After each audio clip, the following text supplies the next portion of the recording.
In the annals of history, few figures are as enigmatic as the one who sat upon the Chrysanthemum Throne for over 6 decades. A ruler who bridged the chasm between divine myth and mortal man. This is the story of Emperor Hirohito, whose reign, known as Showa, or Enlightened Peace, would witness some of the most turbulent and transformative moments in Japan's long history. In 1926, a solemn young man ascends to become the 124th Emperor of Japan. The accession of Hirohito is a grand spectacle, steeped in ancient Shinto tradition. As he assumes his role as a living god, the hopes of a nation rest upon his shoulders. Crowds fill the streets, their cheers echoing through a country poised on the brink of profound change. Yet, beneath the pomp and ceremony, the young emperor's expression is one of quiet gravity. A hint of the immense burden he is destined to carry.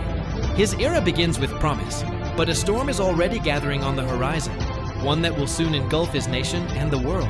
The global economic depression of the 1930s hits Japan hard, creating a fertile ground for radical ideologies. Amidst the social unrest and economic hardship, a powerful force begins to assert its dominance: the military. Fervent nationalism and expansionist ambitions grip the corridors of power. Influential military leaders, frustrated with civilian government, begin to dictate policy, pushing for a new order in Asia. The humming of industrial factories shifts to a roar as the nation's economy is reoriented for war. The disciplined tramp of marching boots becomes a common sound, a prelude to the invasion of Manchuria in 1931. The first aggressive step in a dark and fateful march. With the military firmly in control, Japan's imperial ambitions spiral across the continent and into the vast expanse of the Pacific. The rising sun flag is hoisted over territories from China to Southeast Asia. Then, on a quiet Sunday morning in December 1941, the world is irrevocably altered. The surprise attack on Pearl Harbor draws a reluctant America into the fray, and the Pacific War begins in earnest. The initial months are a string of stunning Japanese victories, but the conflict is brutal and all-consuming. A desperate struggle fought across remote islands and churning seas, pushing both sides to their absolute limits. The tide, once so strongly in Japan's favor, begins to turn. Allied forces, led by the United States, launch a relentless island-hopping counteroffensive, reclaiming territory inch by bloody inch. The war machine that once seemed unstoppable begins to falter. Soon, the war reaches the Japanese homeland itself. The skies over Tokyo and other major cities darken with fleets of B-29 bombers, which unleash a firestorm of destruction.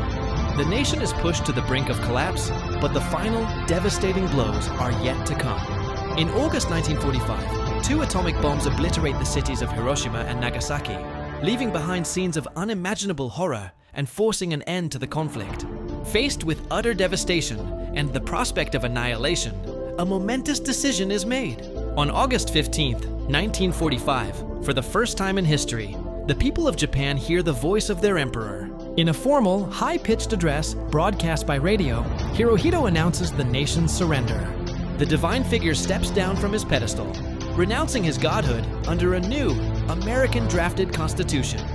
He is transformed into a symbol of the state, a humanized figurehead for a nation that must now rise from the ashes and chart a completely new course. In the decades that followed the war, Hirohito presided over Japan's miraculous economic recovery and its re-emergence as a peaceful and prosperous global power. His long post-war reign saw him travel the country, offering encouragement to a people rebuilding their lives and meeting with foreign dignitaries as a symbol of the new Japan. He also quietly pursued his personal passion for marine biology, becoming a respected expert in the field. He remained a figure of immense complexity until his death in 1989, his legacy forever entwined with the light and shadow of the Showa era, a silent witness to destruction and rebirth.